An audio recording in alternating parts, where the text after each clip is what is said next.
My name is Rhapsody and welcome to Vault of the Void. Vault of the Void is a deck builder. Get this, wait, it's a deck builder and it's a roguelike. Spider Nest Games, you shouldn't have. Be still my beating heart. It's another deck builder roguelike series. Now, what sets Vault of the Void? Now, we're all familiar with the kind of modern incarnation, a la, Slay the Spire, Dream Quest, Monster Train, of your kinds of deck builder roguelikes. So what sets Vault of the Void apart? If I had to give you 3 quick bullet points that I've certainly not pre-written and I'm definitely not trying to make sound improvised, you can draft as many cards as you'd like, but you only ever play 20 cards at the same time in a single deck. You can change your deck, however, at any time, except during combat, which means you can actively sideboard before every single fight, if you'd so like.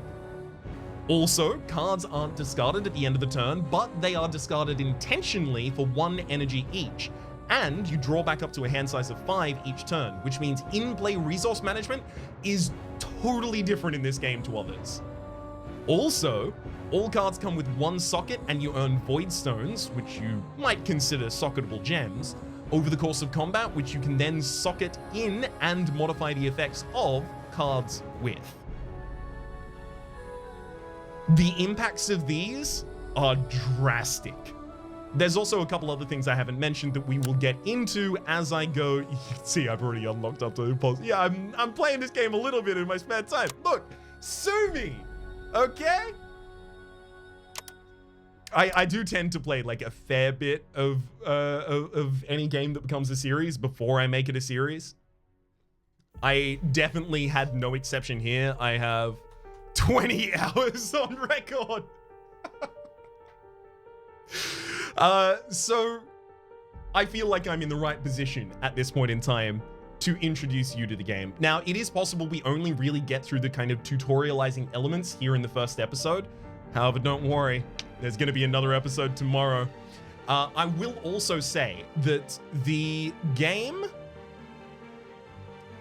because it is similar to, but very different from in certain ways, many deck builder roguelikes you might know, we will be going through the game's initial tutorial and very, very closely paying attention to it, because I want to get us all on the same page so that we can all enjoy this in the same way.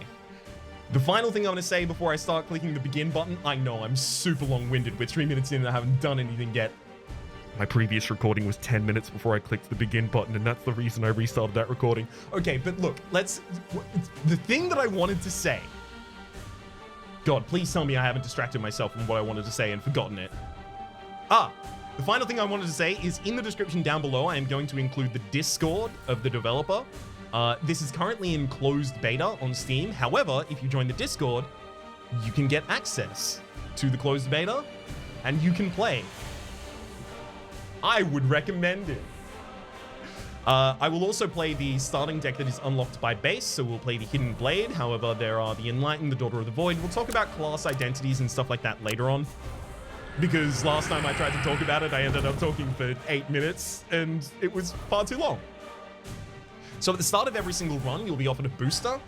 A booster pack is just 5 different cards. They're not immediately put into our deck. So different to how you might get 5 cards at the start of Monster Train, they are not in our deck. We can put them in if we'd like. So we've got From Shadow, apply Bleed 3, Blockade. Okay, we'll go through individual keywords later, but we have stuff here. I'm probably going to put Playing Flesh in the deck by base, though. Excellent. So here is our map. It's very much a kind of like a node system a la FTL. Obviously, STS did a relatively similar kind of like node system as well. It's hex-based. When you are offered a choice between 2 hexes, the one that you don't take will disappear. So you can see here, it's hard to see because of the tooltips, but you can see the one on the top grays out as soon as I hover over the one on the bottom, and that is to demonstrate that it won't be there after the fact. Let's have a look at the deck manager. This is your deck. You have the ability to change and edit your deck at any time. As you become more familiar with encounters, adjusting your deck before a fight will become crucial. Your deck must always be 20 cards. Certain cards like potions and weaknesses don't count towards your deck limit. Your backpack. As you progress through the map, you'll earn and buy new cards. These will be added to your backpack. As you damage creatures, you'll earn points towards new void stones. Here are the void stones over here. Void stones can be socketed into cards to give them powers. The top void stone is the red void stone, gives rage 25%. Rage says for the rest of the turn, all attack cards deal more damage, can be stacked additively. There's also blue void stone, draw a card, discard a card. Green, it gains rigged cards, start at the top of your deck. We also have the yellowed void stone, which just gives block 4. The purple void stone, which gives gain overcharge. Overcharge is a self-stacked buff that says gain +1 energy each turn, max energy increased by 1 per stack, and it ticks down 1 each turn. We'll talk about max energy and stuff like that as we go in. And then here we also have the black void stone, which gives a card inert and ghost. When you play a card with ghost, a volatile copy is added to your hand. A volatile copy is a copy that will be discarded at the end of the turn. Sorry, destroyed at the end of the turn? Can't be purged, destroyed when played, or at the end of the turn. Okay, yeah. Destroyed when played or at the end of the turn. Then innate as well, when a card with inert triggers multiple times. Sorry, inert rather. When a card with inert triggers multiple times, the void stone will only trigger on the first. This is so you can't just like generate infinite cards with the black void stone, right? Okay. We should probably get into battle before I just go through the keywords of every single different card, but these are the kinds of things that we have in here available for us. You know what? I'm not going to sideboard anything except for the tower shield right now. So a small block card for a big block card. Here's a mob room. Minions of the void roam these rooms, swearing fealty to their unholy master. These are your standard combat encounters, offering a card reward for clearing the room, as well as some souls and essence. Souls and essence are our 2 different currencies in this. We have essence. 300 essence is the main currency in the Vault of the Void. You spend it at shops in order to buy cards or artifacts. You can buy basically any of the game with essence. However, souls will only be accepted by certain traders.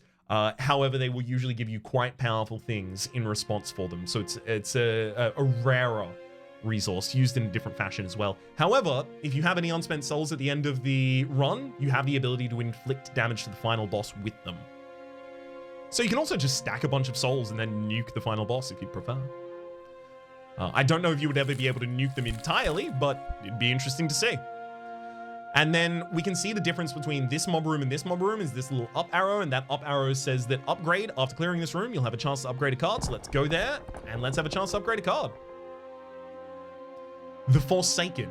Those who wander this domain for too long will inevitably become forsaken, one way or the other. These desperate souls have found this fate. We can already see the enemies. When we were back on the main screen, the map, we could already see this card reward as well. This card gives you a lot of information. You know the reward from every different node on the map. You don't know what a shop is necessarily going to sell, but you have a lot more information that allows you to kind of form your path based on the rewards that you want to get. We're going to be fighting a Dark Acolyte, a Void Enchantress, and a Throat Cutter. Is there anything in here I need to worry about? The fight tips do appear here, and they are pretty relevant. A well-rounded fight, but you may still be wary of letting them buff their AP, attack power, too many times. I'm assuming it stands for attack power. It's just, I know it's their damage. All right, let's get into it. Cards. All cards in Vault of the Void have an energy cost in their top left. You'll start each fight with 3 energy and then gain 2 each turn. The color of the circle will denote what type of card it is. Red, attack, blue, ability, and green is buff. So we have no buffs in hand, 2 abilities, 3 attacks. Pretty stock standard, pretty simple. Drag a card from your hand down to play it. Cool. So because I know that this is going to be the first card of our turn, we have here Slash. Inflict 5 damage, opener. So if it's the first card you play in a turn, trigger this effect. If at combo 0, go to combo 1. Now, combo is when you play any Swift attack card. The Swift keyboard will be in the top of the attack card. So you can see Swift here, attack, Swift, the hidden. The hidden is my class. So it's an attack. It is a Swift attack, and it's my class. Attack, Swift, my class. You can see it on the others. But it says when you play any Swift attack card, the Swift keyword will be displayed below the card's name. It will trigger plus X times, where X is equal to your combo. Then combo will reset. It can't grow higher than 3. Okay. So let's start. I'm going to throw this against the Void Enchantress over here. +1 energy. Purging cards. Vault of the Void combat centers around the purge mechanic. Choosing which cards to play and which to purge for energy is key. So because you don't discard cards at the end of the turn and you draw back up to 5, let's start purging cards because, you know, why would I want to hold a card if I could just draw a different card instead? Now, I have 1 combo, so I know this slash will trigger 2 times. So if I throw it against the Throat Cutter over on this side, we can kill it. And in killing it, we've accomplished something. You can see up here, the battle progress bar has moved forwards. Remember, to clear the room, you need to fill the battle progress bar. Sorry.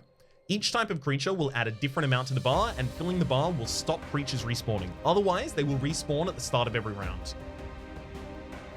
Killing the right creature at the right time is key.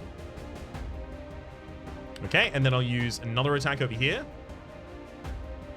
Do I want to? Actually, I'm not going to. I'm going to use my my spell over here and get a Hidden Blade. This gives us a Volatile Hidden Blade to our hand. The Volatile Hidden Blade deals 2 damage. It is balanced, which means it benefits from combo but does not consume it. It's inert, so we've seen that impact on Void Stones. And it's volatile, so it'll get destroyed when played or at the end of the turn. I'll use that to attack the Void Enchantress, who has 1 vulnerable, so they suffer 50% more damage, so I can kill them. Use an Underhanded Tactics to deal some damage to the Dark Acolyte. Now you can see the Dark Acolyte's got an intent at the moment, and that intent is attack. It will attack a number of times equal to its frenzy, which is this number up here, the X number in the little brown circle. And it'll deal damage equal to the blue circle, right? That's its attack power. However, block in this game is reactive, not proactive. So because the enemy's about to attack, I'm going to discard my block. And then at the end of the turn, when it goes into the opponent's... Okay, hang on, we've got a tooltip here. Energy and cards. Cards in your hand will never be discarded automatically, meaning you can carry them into the next turn.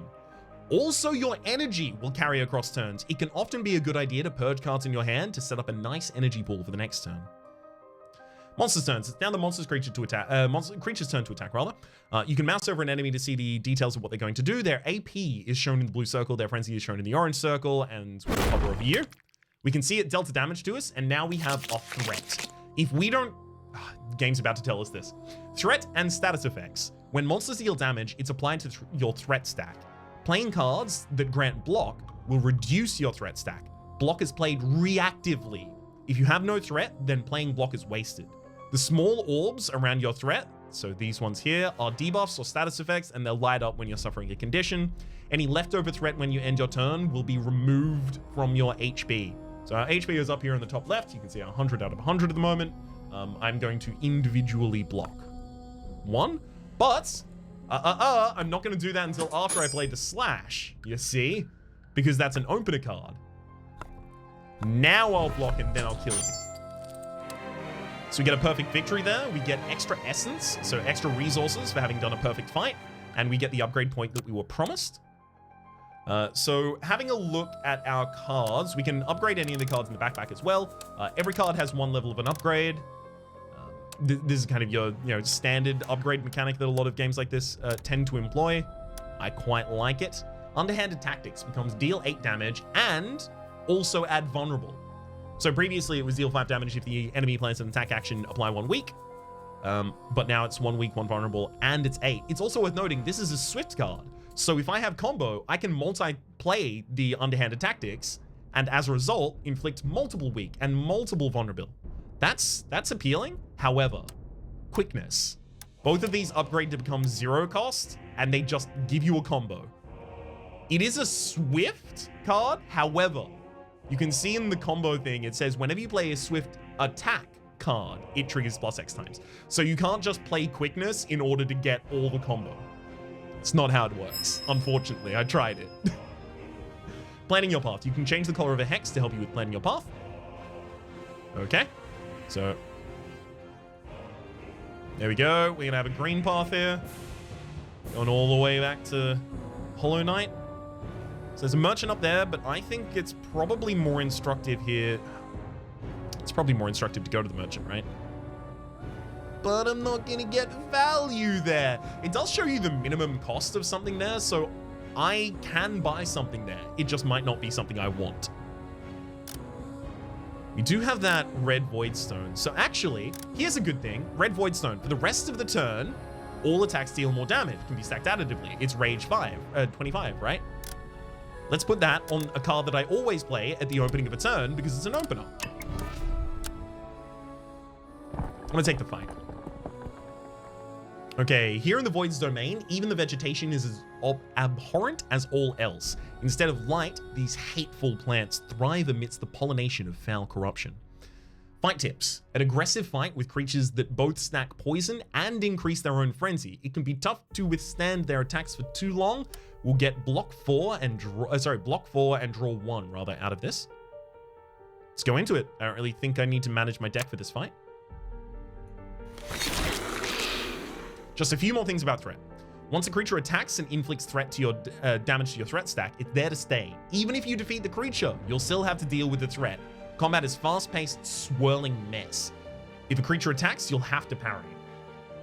The only exception is that if you manage to kill all creatures and clear the room, ending the fight, representing your ability to escape danger in the nick of time, it's quite common to get the final kill on the last creature, dodging a good chunk of damage when you do so. I've regularly dodged 70 damage by killing the final enemy on the field. Okay. So, let's go with a slash against this Gloom Shroom. I'll get the Hidden Blade and use a quickness here. So now this Hidden Blade is going to benefit from the 2 stacks of combo I have. However, because it's balanced, it is not going to expend them, so I can kill you. And then I can use this to kill you as well. The carnivorous passive of the Blightward up here says, at the start of its turn, this creature will consume the leftmost Gloom Shroom, increasing its frenzy by 1. However, it can't do that. It will apply 1 stun to me this turn though, and stun is here. At the start of your turn, you'll lose energy equal to your stun value. So I'm going to purge these 2 parry cards to make sure that I have decent energy for next turn. Energy is generated every turn. You'll gain 3 energy at the start of round 1 and plus 2 energy at the start of each turn following.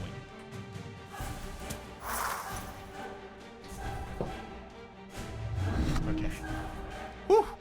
Sorry, it's been 17 minutes and I have not taken a breath. There has just been something I've wanted to say at all times. Ask any of my colleagues in the Wholesomeverse. I'm very excited about this game. Let's kill the Blightwort there. And then both of these are going to try and apply 1 poison to me. It's totally fine by me. We've also got progress towards our next Void Stone up there.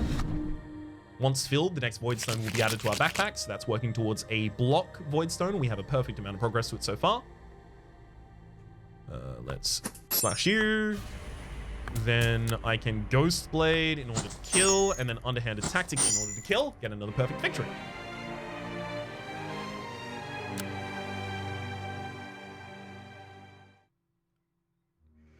Okay,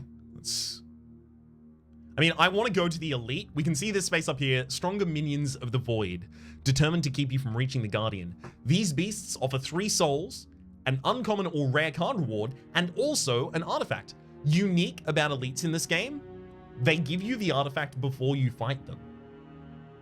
So you can, and usually the artifact tends up to be quite good. So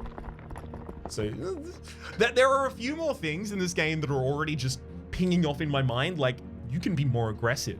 This is more combo oriented. You have the ability to hold certain cards for a certain turn. You have the ability to thin deck ridiculously. There's not much removal in this. You have to run a 20 card deck. However, you get to hold cards in hand. Like, there's all of these kinds of things that just boggle the mind in the best kind of way, you know? Voidling, a stellar creature feeding on the strength and life force of those around it. A misformed creation of the void, which has since been discarded from its higher purpose, left to wander the hills alone. It grows stronger for every 4 cards I play in a turn and has the ability to expel my cards. It'll also give its nick, inflict bleed 3 and draw 1. It's okay. We get a pretty good turn 1 here. Slash to give us an extra combo. We'll quickness in order to make that slash do significantly more because we played it 3 times in a row. The enemy was also vulnerable because of the Sneak Artist relic that I mentioned earlier. Sorry, artifact that I mentioned earlier. Let's purge this parry and then attack again.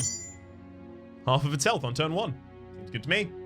Voidling has Yoink. One card chosen randomly from your deck will be expelled. If your deck is empty, it will be taken from your discard pile instead. So to expel a card is to remove it from the rest of the fight. Okay. I mean, the enemy's not attacking me this turn either, so I'm going to slash, Ghostblade for 2, Underhanded Tactic 2 times as well, and then purge the rest of my hand. Getting up to full energy for the next turn.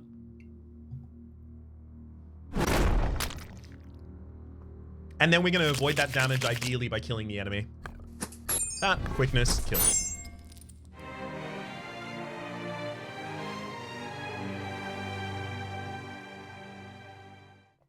Okay, we get the nick and move onwards. Let's go to this mob room for another upgrade. Sustenance, block 4, applied bleed 2 to a random enemy, and then rebound. If this is the first time the card is played in a turn, it'll be returned to your hand. If you don't play it a second time, you can leave it in your hand and then just play it next turn. And leave it in your hand and then play it next turn again. The hand not discarding and discarding for energy mechanics, they change so many things. Okay, Ghostly Piranha. The quiet blackness of the pool before you gives off unnerving tones. Beneath the surface, you see hints of small, green, glowing shapes darting quickly around the blackness. The creatures will get stronger when inflicted with debuffs or when their allies die. Take care of which ones I target and when.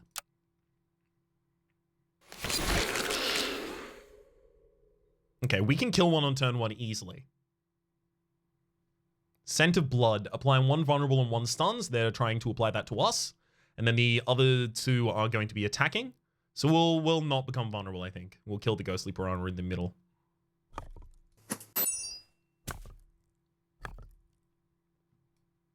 Yeah, that's the kill on you anyway. Okay, cool. All of the rest of them just got one frenzy as well, so... Uh-oh.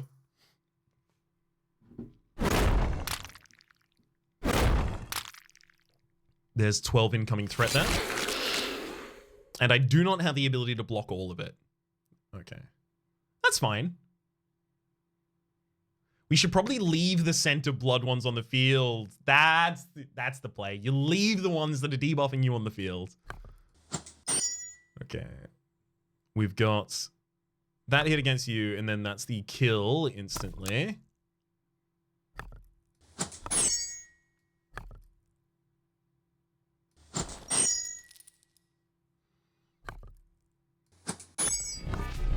End up only taking 2 damage this turn. Okay, it could have been worse. Could have been better if I attacked the right person last turn, but it could have been worse. So because we are vulnerable, vulnerable is exactly what you might expect. You take 50% extra damage when your wound stack triggers. Ticks down by 1 at the start of your turn. So because we're vulnerable, we're going to be taking 9 damage rather than the 6 here. You can also see the threat vulnerable. It gives you broad information about exactly how much damage I'll be taking. So if I reduce the 6 to 0, then, you know, 0 plus 50% of 0 is still 0. Set up slash, quickness, Persia card, and then underhanded.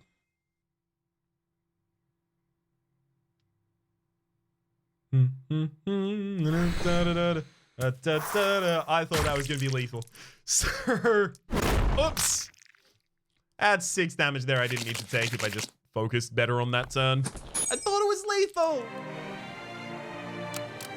Let's hit the next upgrade point on something like... I think it's time for the underhanded tactics. Let's also go and set up underhanded tactics to have +4. Yeah, +4 block. So now I'm already intending to cast underhanded tactics with as much of the combo stacked as I possibly can. But now it'll also give me 4 block every time. Okay. Garden of Woe. In this dark place, the rainbow's dazzling spectrum of colors is an easy lure. Merry laughter and amusing tall tales abruptly end with the bite of cold steel and the malicious crackling of the red-capped goblinoid lurking in wait. These creatures can apply poison, burning, and fear. You'll get punished for playing a lot of cards per turn. This is one of my favorite cards in the hidden so far. Dueling Buckler. Block 3, affected by combo, balanced, so it doesn't consume combo, and it's inert.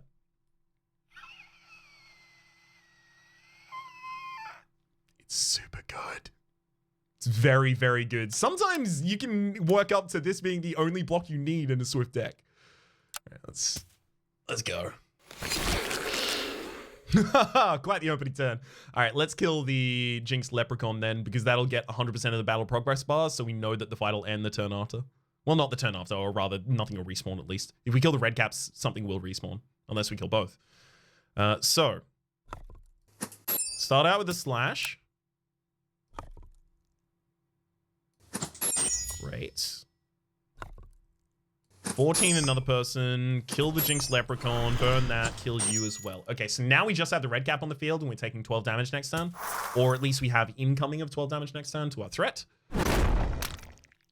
We had a very aggressive opening hand, so I wouldn't be surprised if we had a very defensive second hand. We do not. However, we do have lethal.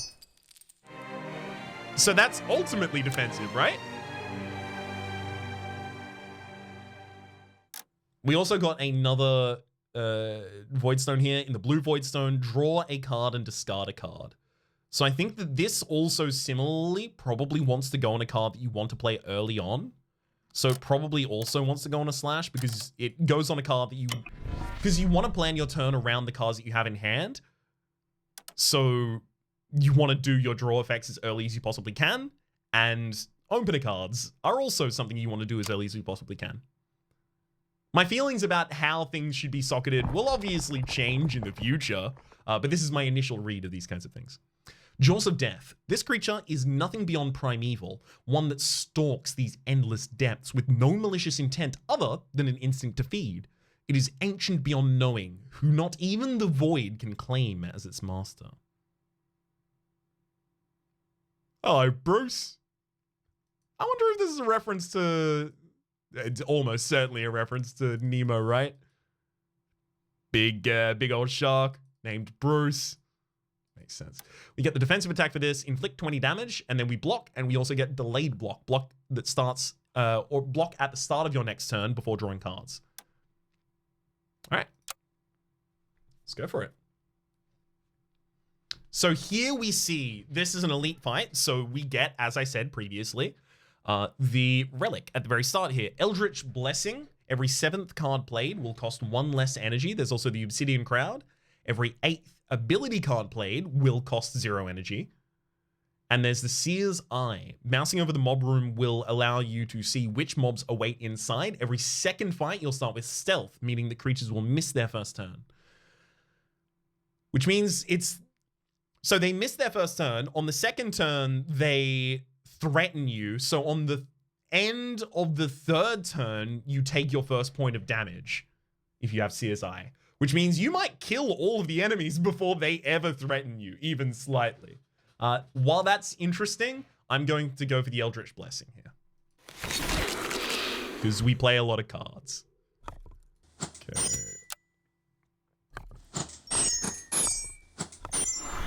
Hit him with the slashes. Go. We have an incoming of 8 next turn. You can see next to the threat here, incoming number as well. You'll see it next turn. Yeah, so we have threat, 8 incoming, and we also have 8 currently. Slash to start with, throw out a parry. Use quickness. Underhanded Tactics is still in the deck. What if I just quickness and purge the slash? Okay. Yeah, I want to cast Underhanded Tactics for as much as I possibly can. 50% chance to draw it this turn. There it is. Okay.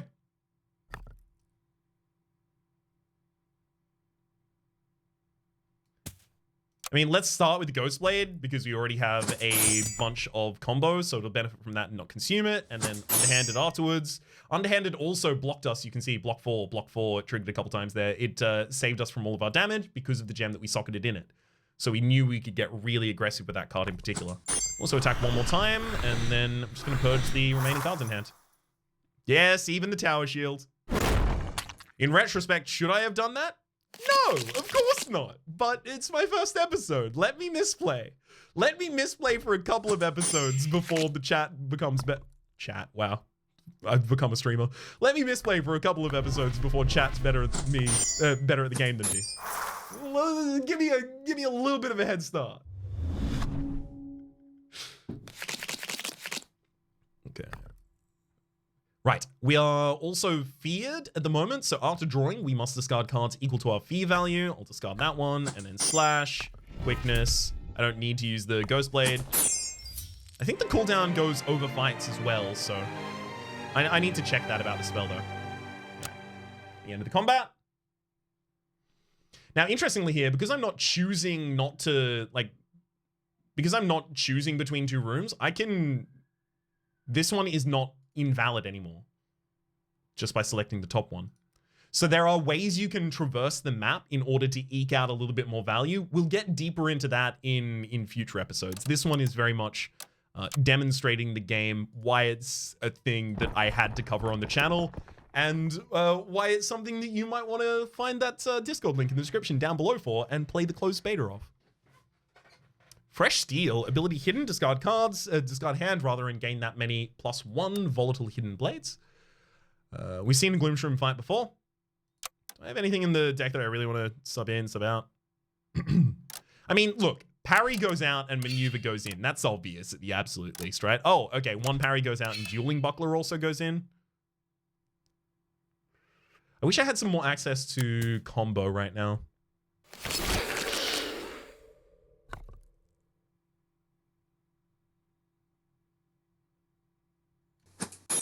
Okay, we can go with that. And then that's 10 damage. Okay, we can get the kill on that Gloomshroom as well. I love it.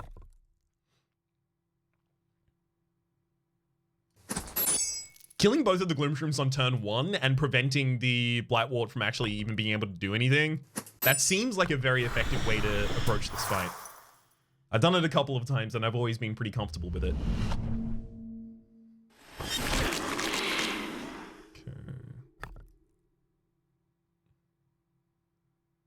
Do I want to... I'll take out this Gloomshroom, actually. Let's get a quickness out. This is 15 damage by itself. We'll... Oof. Actually, you know what? No, they're both attacking next turn. I'll just tower shield next turn. Yeah. So I'm gonna purge that slash there. And then next turn, I'm gonna tower shield for 2 energy. Protecting myself against all the damage. So up. It's only 6. Where? All right. Well, I'll slash instead, and then Dueling Buckler for the full block, and then Underhanded Tactics for more than the full block because it kills. Get another upgrade point. This one could go into Dueling Buckler, but I think Quickness is really where we want them to go. So I can go for a treasure over here, discarded loot, first come, first served, a choice of card rewards, along with some essence and a chance of some upgrade points, and there's also a soul collector down here. I'm gonna go for the treasure first, hopefully it gives us some souls. It does, 2 souls. There's also another quickness in here. I like that a lot. We're not gonna read out every individual card here very early on. I mean, actually, maybe I had the time to. Okay, I probably should have. My bad. Let's go to the deck manager and... Where is it? There we are. I'm going to take out a parry and put another quickness. And then I will throw a red rage stone on another one of the slash openers. And then we'll go down here to the soul collector. Hello. The soul merchant taps the top of his jar. Some deal in gold. Some deal in other forms of currency. Frozen sphere. Okay, leather gloves. Let's go across. These top three are artifacts, leather gloves. Each time you purge an ability card, inflict 2 damage to the enemy with the lowest HP. Every time you purge an attack card, block 1. Frozen Sphere. If you are below 35% HP at the start of your turn, apply 1 slow to all enemies. Slow removes temporarily, because it decreases per turn, a stack of Frenzy from your enemies. So it removes their multi-strike, their multi-attack, whatever you would like to call it. We'll call it Frenzy, obviously, because that is the nomenclature the game demonstrates. There's also Butcher's Blade. The first attack card played each turn will rebound. Rebound is the first time it's played in a turn. It comes back into your hand. Butcher's Blade is really interesting, but unfortunately we are just short of being able to afford it. We can also get a strength potion here at the start of each turn, gain 25% rage. We'll talk about potions in just a second. We could get a Black Void Stone. Black Void Stones are actually really good. I might do that. And then there's the random artifact over here, a random merchant trinket of Annie rarity. However, I've only really gotten commons from it, but there's probably more commons than there are rares and uncommons. I'm gonna get a Black Void Stone. I thought I'd be able to buy it again because the option doesn't disappear, but no. No, I can't. Okay. Well, I'll get that, and I'll get a strength potion so I can actually demonstrate a couple of things with those. First things first, potions. Potions don't take up deck space. They're just used and permanently consumed at the start of combat. So if I really wanted to, I could go into the next fight, and because I know that this introductory run ends at the end of this fight, I will just use both strength potions in that fight. But you'll see exactly how those are utilized. And then the other thing I want to do is put Inert and Ghost on Quickness. We'll see how that that manifests in battle. Okay, so in the deck manager, directly before going into a fight, I'm going to put 2 strength potions in here. You can see it doesn't increase the size of my deck at all. It's still 20 out of 20, whether or not I have them in there. Well, I mean, the Tower Shield accidentally got removed as well, but let's start the battle. Skeleton King, Lord of Bones, Emperor of Dust, the Rattling Master. No matter what name he wears, he is ancient as he is cruel, and as eternal as the bones of all things. A fairly well-rounded fight with the ability to inflict fear. Killing his minions will heal the king himself. Start the battle. Fights against Guardians are a little different. You can see the potions are auto-playing themselves there. Fights against Guardians are a little different. Often the Guardians will have minions alongside them. If you manage to kill the Guardian, their minions will automatically be destroyed and you win the fight. So obviously, like, each of them is 1% on a battle progress bar. I don't know if there's any deck that just stands here and then kills 100 skeleton minions, but I wonder if that's an achievement. Okay. Well, let's just demonstrate as much damage as we can do. We have the 50 rage at the start of every single turn because of our 2 strength potions. And we have rage 50 at the moment. Add some more rage to it. Go off, I guess. Let's do it. I'm gonna slash there, and then quickness, which gives us another copy of quickness back into hand. That's not rebound. This is a copy of it that got created, because you can see in my discard pile, the initial quickness is in there. So now I get up to 3 combo. I can deal 56 damage to that Skeleton King right now. And almost certainly should. Nice. Purge 2 cards, and end my turn.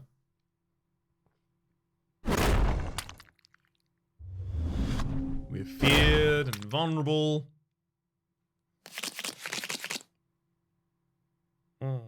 Choose a card to discard. Probably the Tower Shields? Yeah, it's going to be the Tower Shields. Okay, we open and then we maneuver. So let's open, maneuver. Not what I was looking for. I'm going to go quickness and quickness again. Get a Ghost Blade for 12 damage and then 32 damage. We'll take 2 damage this turn ourselves because we really don't care about blocking. I've definitely made like a specifically aggressive deck. And I am trying to play it in the way that it appears it would like to be played. Okay, let's slash and again.